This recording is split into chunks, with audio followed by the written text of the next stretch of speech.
Hi everyone, welcome back to anatomy classes. This is Dr. Rajita and today we are going to revise the systemic histology. So welcome to the third part of revision of histology slides beginning with systemic histology. Any undo, let's begin revising the histology slides. So I am going to show the histology slides as if you see under the microscope.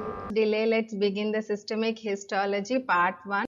So digestive system I am going to discuss today, where the list of the color plates are tongue, esophagus, stomach, fundus pylorus of stomach, and 3 parts of small intestine including duodenum, jejunum, ileum, large intestine, and system are liver, pancreas and gallbladder. So these are the color plates which I am going to discuss. So beginning with the tongue, filiform papillae. So the tongue in general, if we see, it has got the outermost mucosal layer. From here to here is the mucosal layer which consists of epithelium, that is stratified squamous epithelium. So below the epithelium there is a core of connective tissue which is protruding into this papilla. So from here to here this is the connective tissue present. So the connective tissue consists of some glands, blood vessels, nerve plexus and various components of connective tissue like collagen fibers, elastic fibers. All these are present. And the core of the tongue, the substance of the tongue is made up of skeletal muscles. So here to here we can see the substance containing the skeletal muscles in different directions. You can't say in particular direction. And here for the filiform papillae, the unique feature is filiform means serrated like. So each one is like a conical tip. So each one having a conical tip. So they are easy to identify under the microscope with 10x magnification. And the tip is covered by keratin epithelium. So it is stratified squamous keratin epithelium. Let's see the closer view of the filiform papilla. So this is a filiform papilla showing the keratin layer. From here to here we can see it is a keratin layer, and below that the cellular layer which is the epithelium, the rest of the epithelium stratified squamous keratinized epithelium. So identification points for a filiform papillae, it is lined by stratified squamous keratinized epithelium and conical tips are present. There are no taste buds in filiform papilla. Coming to the next one, that is the circumvallate papilla. Circumvallate papilla, they are very few present in the just in front of sulcus terminalis of the tongue, and we can identify a button like projection surrounded by a sulcus. So I am marking the sulcus. So this is the sulcus or the groove which is present on the either side of the papilla. So this papilla is surrounded all around by a sulcus. That is the reason it is called circumvallate. Vallate means groove. So it is surrounded by the groove. And if we see, observe here, there is no keratin here. So it is non-keratinized stratified squamous epithelium. And below the epithelium, this is the epithelium which I have marked. And below the epithelium is the connective tissue. So the core is formed by the connective tissue. From here to here we can see the connective tissue protruding into the papilla, and we can see the muscle here which is a skeletal muscle present in the substance of the tongue. And the taste buds are present in the circumvallate papilla, and they are usually present on the either side. They are not present on the dorsal side of the papilla. They are present in the lateral wall of the papilla facing the sulcus. Let's see the closer view of the taste buds. So here these are the taste buds sulcus, that is in facing the sulcus form within the lateral wall of the sulcus. Identification points for a circumvallate papilla, they are lined by stratified squamous non-keratinized epithelium. Papilla is surrounded by a sulcus all around. The taste buds are present facing the sulcus, and they are the largest papilla and they are very few number. Next, the esophagus. Esophagus is the tube continuing down into the stomach, and esophagus also undergoes wear and tear like tongue. So we drink hot, cold, all these should have a stronger epithelium to protect the inner core of the tissue. So here the epithelium is also stratified squamous non-keratinized. So we need epithelium in many layers till the esophagus. And below the epithelium there is a lamina propria. So here is the epithelium, I am marking the epithelium. Below the epithelium is the lamina propria, and then that is a thin layer of connective tissue. Then mucosa, sulc muscularis mucosa is present. Muscularis mucosa is not that prominent in the upper part of the esophagus. It is more prominent in the lower part of the esophagus. In submucosa, if we observe, we can see so many glands. So here we can see so many glands are present in the submucosa, which are like mucus kind of glands and serous kind of glands. So these glands are called as esophageal glands. So we can identify the esophagus by not having any papilla, first thing like tongue, and next thing is it is also having stratified squamous non-keratinized epithelium, and the esophageal glands are present in submucosa.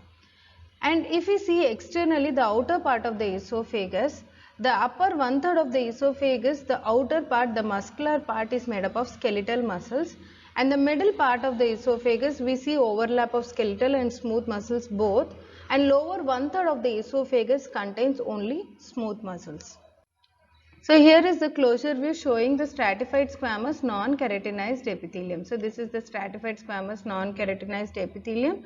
Below that we can see the connective tissue present just below the mucosa.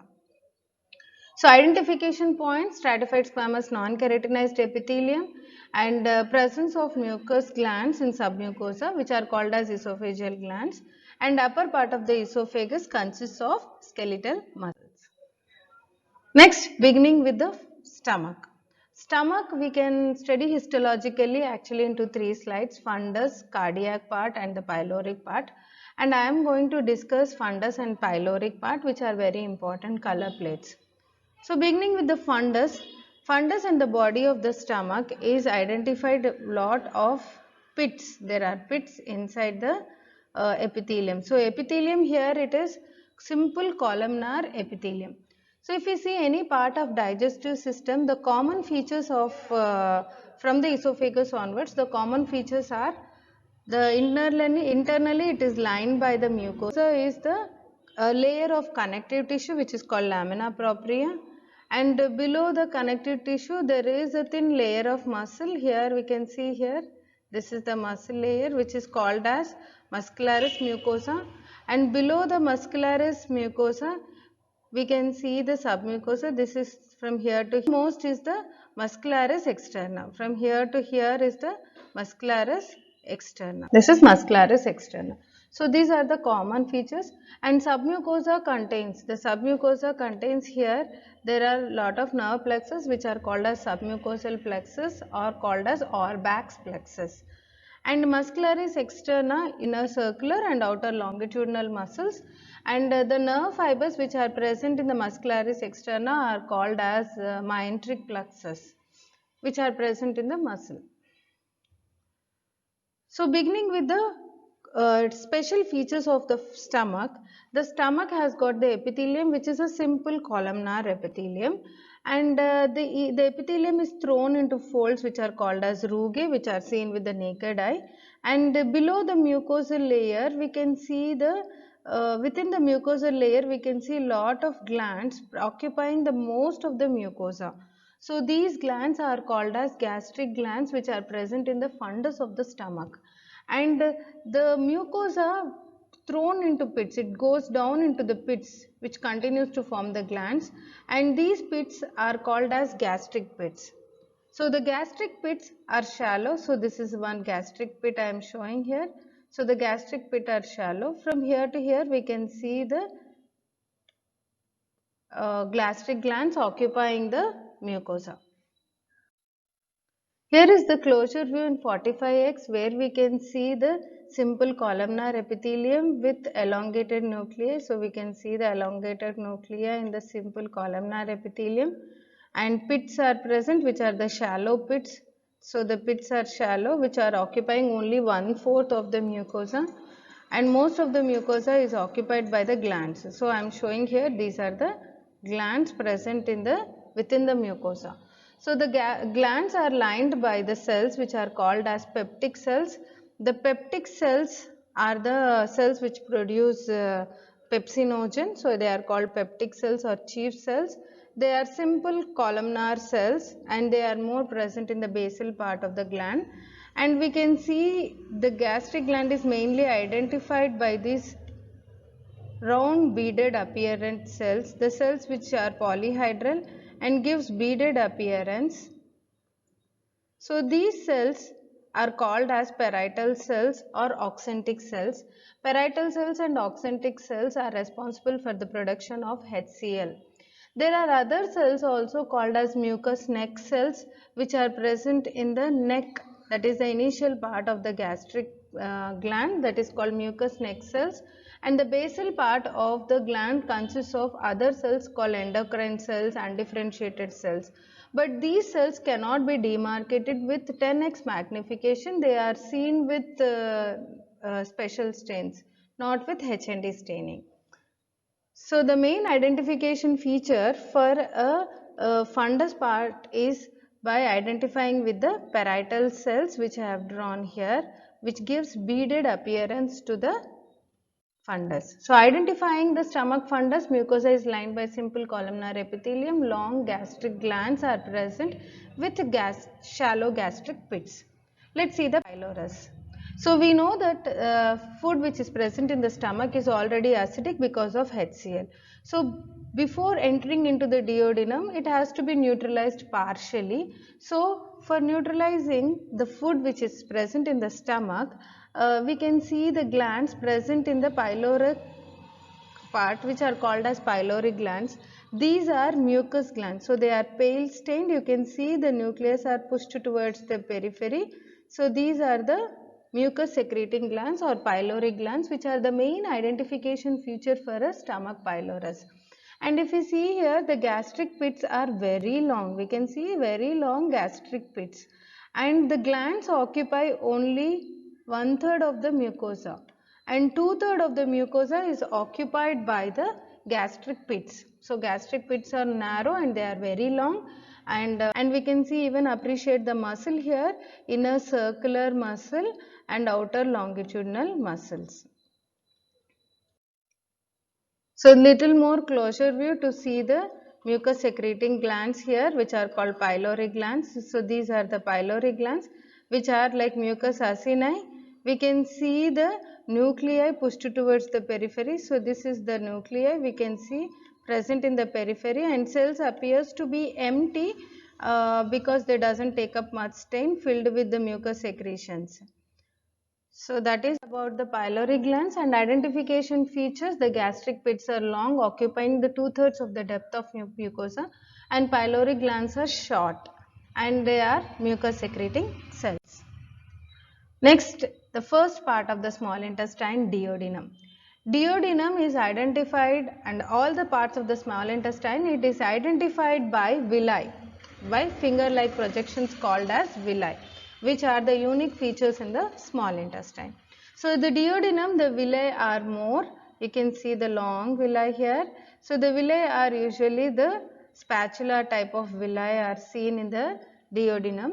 And the food which is entering from the stomach into the duodenum, it is partially acidic. So neutralize that acidity, we have got a special glands in the duodenum in submucosa which are called as Brunner glands. You can see here.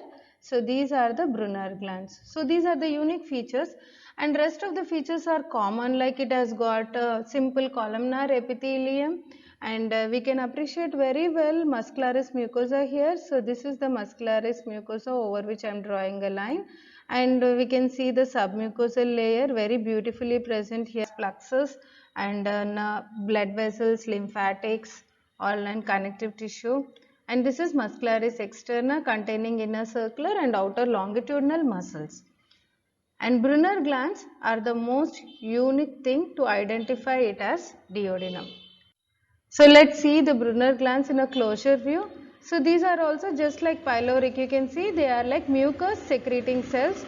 So we can see the nucleus is pushed towards the periphery. So these are the nuclei, and cells are appearing paler. We can see the cells are appearing paler because they are filled with the mucus secretions. Identification features: the villi are very long, numerous and spatula like, and presence of Brunner glands in submucosa, which is a very important feature of duodenum. Next is the jejunum. So jejunum here, it has got so much abundant villi which are branched like leaf like villi they say. So we can see the villi here, they are so present like engorged here without any gaps. You can see numerous villi formed by the mucosa, and the submucosa is not having any Brunner glands or the mucus secreting glands. It is a plain submucosa containing connective tissue. So the submucosa is here. This is muscularis muscularis mucosa, and here is the muscularis externa. This is muscularis externa. The outermost serosal layer, if the organ is a peritoneal organ and covered by the peritoneum, the outermost layer is called serosa. And if it is the areas devoid of peritoneum, then the outermost layer of any part of the GIT is called as adventitia. So this is the closer view of the jejunum showing engorged villi. So you can see numerous villi here without much gaps. You can see the villi, they are all branched. Okay. So the identification features, simple columnar, villi are very long and prominent, no submucosal glands and no Peyer's patches like ileum. Then next, the last part of the small intestine is the ileum. The ileum is identified with the short finger-like villi and scanty villi. So we can see the villi are short and they are scanty. So we can see the villi here. These are the villi. They are scanty. They are less in number compared to jejunum and duodenum. And these are identified by the collection of lymphatic aggregations. We can see the lymphatic aggregations are present in the submucosa. So by seeing these lymphatic aggregations, we can identify it as ileum. These lymphatic aggregations are called as Peyer's patches. Peyer's patches are no need to see the microscope, even in the dissected specimen we can see the Peyer's patches. So here we can see simple columnar epithelium here. So this is a simple columnar epithelium having a few goblet cells. The empty cells are the goblet cells, which are mucus secreting cells, and this is the muscularis mucosa, which is separating mucosa from submucosal layer. And here in the submucosal layer we can see abundant lymphocytes which are forming lymphatic aggregations.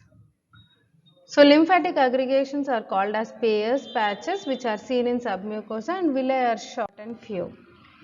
Next, starting with the large intestine. The large intestine, it doesn't have villi. That is one thing to remember. And next important thing is, if you see, it is having so many empty cells. The empty cells are present in each thing. You can see here so many small empty cells. These are called as goblet cells. Goblet cells are present for every alternative 1 or 2 columnar cells. There will be goblet cells in a large intestine, which are mucus secreting cells.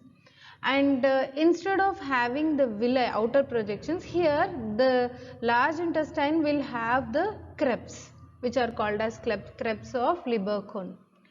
And the muscularis mucosa is very prominent here. This is muscularis mucosa, we can see, and the submucosa here, this is the submucosa containing submucosal nerve plexus, and we can see the inner circular here, from here to here inner circular and outer longitudinal. These are the longitudinal bundles we can appreciate very clearly in this slide. So in a closure view, we can see beautiful goblet cells present lining the large intestine. We can see so many empty cells, which are the goblet cells. So lining epithelium is simple columnar with numerous goblet cells, and muscularis externa is quite thicker, having inner circular and outer longitudinal. And outer longitudinal, in certain areas they get thickened to form bands, and these bands are called as tinea coli. So tinea coli are the unique. So the liver, which is the largest modified exocrine gland present in the right side of the abdomen. So liver in histologically it is easy to identify by having some hepatocytes which are the main component of the liver. The major part of the cells present in the liver are called as hepatocytes, which are polygonal shaped cells, and all these hepatocytes will reach the central vein. So these are the central veins of present. So we can see some polygonal shaped hexagonally present hepatic lobules. These hepatic lobules contain the centrally as the central vein. From the central vein we can see the hepatocytes. So these small cells what we are present here, present radially, they are all called hepatocytes. So the gap between the hepatocytes, they from the periphery, from the hepatic vein, they go in portal vein into the central vein. Finally, they all join to form hepatic veins, which drain finally into the inferior vena cava. At corner of each hexagon, if you see the corner of each hexagonal lobe, we can observe three structures together form as portal triad. So here is the portal triad. So the portal triad consists of three structures called as bile duct, then hepatic branch of hepatic artery and branch of portal vein. So all these three structures together called as portal triad. So other than hepatocytes, there are other cells called as macrophages or Kupffer cells are also present, which we cannot appreciate with 10x hematoxylin stain. This is a closure view showing the central vein. Part of the central vein is seen here, and we can see the hepatocytes so beautifully present projecting radially. We can see the hepatocytes present radially from the central vein. So the identification points, hepatocytes are arranged radially from the central vein, and adjacent rows of hepatocytes are separated by blood-filled gaps called as hepatic sinusoids, and presence of portal triad at each corner of the hexagon. Next, the gallbladder, which is a part of extrahepatic system.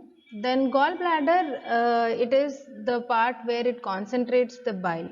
So it has got an epithelium which is lined by tall columnar cells. So this is the epithelium here, which is lined by the tall columnar cells having the nucleus with proper brush border appearance, because the mucosa is folded into rugae here, and each mucosa is again having brush border because each cell will have foldings like microvilli, and which is meant for the concentration of bile juice, absorption of the excess water present. And apart from this epithelium, which is a unique feature of the gallbladder, below that it has got the submucosa. So here is the submucosal layer, then muscularis externa, the muscle layer. The outermost is the adventitial and serosal layer. So very beautiful tall columnar epithelium we can see.